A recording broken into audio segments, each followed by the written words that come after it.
read the title. I made a free VST plugin. Before I show you guys that, I'm gonna break down this beat right quick. I just made this like literally right before I press record on this video.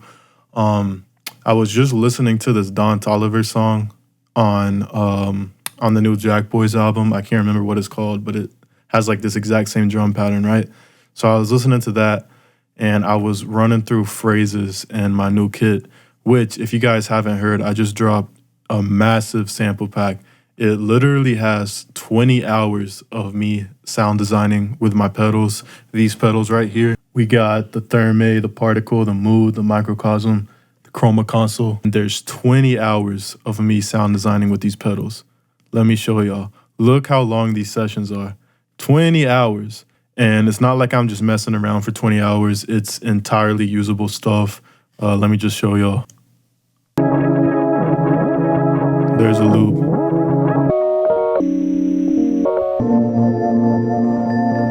There's a loop. Beautiful. Ugh. It's going crazy on the piano. Yeah, it's literally 20 hours of me sound designing with these pedals. And on top of that, it has 250 loops / phrases, all with the BPM, all with the key. Just like, I mean, they're all fire.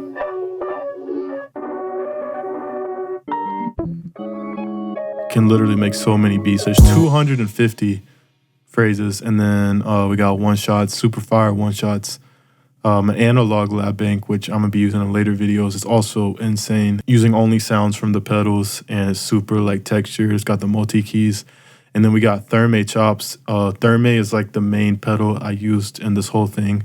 It's responsible for all the weird pitch shifty textures. It's a pitch shifted delay, and these are all just chops from it. I think there's 180, 200 of them. And then we got some samples in here. You know what I'm saying? Got all the stems. Anyways, all that being said, I was running through the phrases a second ago and I came across this one. And it's crazy because I'll go through these a lot and it's like I hear a different bounce on them all the time, or like one will stick out that I never even noticed. I mean, there is 250 of them, but I came across this one. And for some reason, I just immediately heard these keys I played. I slowed it down first off.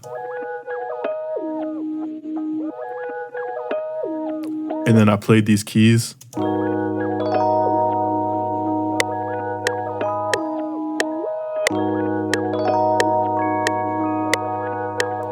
And then I think I added this string from Divanex, just the classic high string.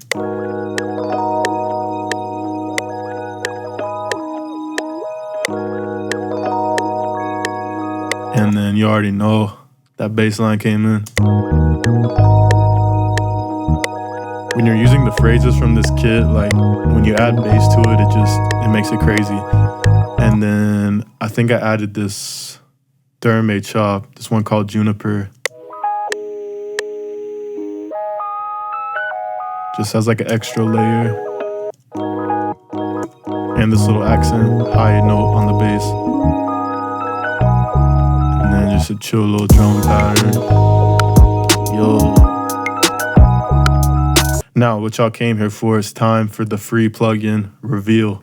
So here it is. It's called Coda. I've basically had the idea for this plugin for like years now. I accidentally came across the effect that I was trying to recreate with this. I don't even know how to explain this, so I'm just gonna reverse engineer it for y'all. I'm gonna show y'all how I accidentally like stumbled across this effect and then why I recreated it and then what it sounds like. So one day I was making guitar loops, I think. You know, a guitar is a mono signal. It's not stereo because there's just one input, one output. And sometimes when you make loops, you know, you want it to be stereo. So I was trying to find a plugin that would make a mono signal stereo. So I just kind of looked it up through my plugins and I opened this plugin. I've never really used this plugin. I've seen it before, but I went to this ambient diffuser preset, right? And it works. I mean, I have it on my drum track right now, but let me turn off the melodies. Like, it makes it very stereo. I think it makes it completely stereo, like no mono. Also, make sure you're listening with headphones because if you don't have headphones on, you're not going to understand this effect at all. So hear me out, put headphones on. When I started using this plugin, I noticed it was like changing how the transients of my guitar playing sounded. Like the pluck of the pick, it made it punchier or something. I don't know how to describe it. I almost gave it like this like zap sound. But I was like, bro, I bet this might sound crazy on drums. So I put it on my drum bus, like on my kick, just like trap drums. And I was like, bro, this sound kind of crazy. Like I might be onto something. So I'm gonna show y'all what it sounds like. I just am gonna duplicate this plugin 3 times. So it's like super pronounced and exaggerated so you can understand the sound. So this is the normal drums.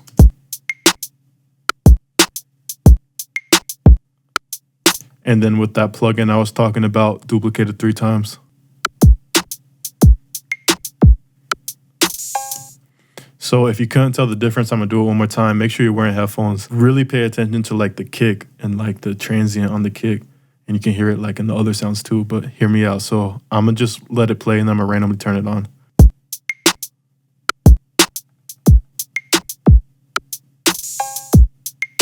So this actually became my drum sauce for a second. Like for a couple years or a year or so, I was literally putting 2 instances of PS22 spread mono stereo on my drum bus. And people were low key like, when I pull up to the studio and I play my beats, they'd be like, bro, how do you get your drums to sound like that? Like people were kind of like catching on to it. But eventually I was just like, bro, I got to turn this into like a plugin because obviously the effect I'm doing, like there's got to be a better way to do it because this plugin is literally just to control the stereo field. Like it's not even meant to do what I'm doing with it. So I'm doing something wrong with the plugin that I like the sound of. Basically, I ended up like deep diving this plugin. I was reading all the manuals and I figured out what I'm hearing is this audio artifact called phase smashing, right? So the way this plugin works is it creates a fake stereo field by rotating the phase a bunch of times and rotating it between the right and the left speaker. So it's only adding stereo to the phase. I don't even know if that makes sense to y'all, but basically they use all pass filters to rotate the phase, right? And it's going like you can see up and down right here. This is the whole frequency spectrum, and this all pass filter is just going left and right, left and right. It's flipping it 22 times to be exact. When you stack a bunch of all pass filters on top of each other and rotate the phase a bunch of times, it creates that artifact called phase smashing. And they were actually trying to avoid it with this plugin, but now that I knew what to do, I knew I had to make a plugin that rotates the phase of an audio signal a bunch of times at a specified frequency. So it's really not that complex. It's just hard to like even explain what's going on or how it sounds to another person. So that's how I came up with the idea for it. And here's the plugin. It's called Coda. So the amount control right here controls how many all pass filters are active. 0 is obviously 0 filters. And I think the max is like 60 filters stacked on top of each other. 60 filters is way overkill. I usually have the amount knob like right there if I'm using it in a mixing setting. This controls where all the filters are at on the frequency spectrum. For drums, I usually have it anywhere between like 150 and 300. I just kind of change it depending on the beat. I don't use this as much on my drum bus these days. I think I just got sick of like using it. I was literally using it every single beat. But also now on my drum sounds I create, I put this on it. So it's not like I have to put it on my drum bus. My Dream Sonics drum kit, this was my sauce. Like I put it on every single drum sound. That's why those drums are so punchy. This is like the best sound design tool for making your drum kits super punchy. Let me show you what I'm talking about. So I got this pretty basic normal sounding kick drum. And then if I turn Coda on, off, on, off. To like really pronounce what it's doing, I'll turn the amount up.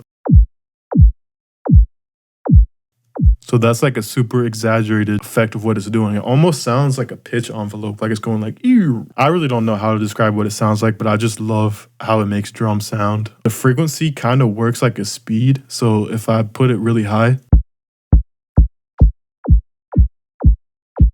it starts doing the effect faster, and if I put it low, it does it slower. So you can kind of dial in exactly what sound you want. And then for the amount, I mean, like I said, if I'm putting it on a drum bus, there's where I put it over 2 notches right here, but sound designing, I'll sometimes go all the way up to 4 if it needs it. But so the focus knob, I don't really touch when I'm just working on drums unless I want to be creative. So right now we're basically doing this with an all pass filter. But if I turn the focus up, it's kind of the same thing as turning the Q up or the bandwidth on an EQ curve. So it's kind of doing this. You know how when you do this with the EQ, like it adds a bunch of resonance. Kind of does the same thing with this, but it's not like harsh. It's more of like a different type of artifact. You can really hear it on snares and hi-hats. Let me just put a snare here so you can hear what I'm talking about.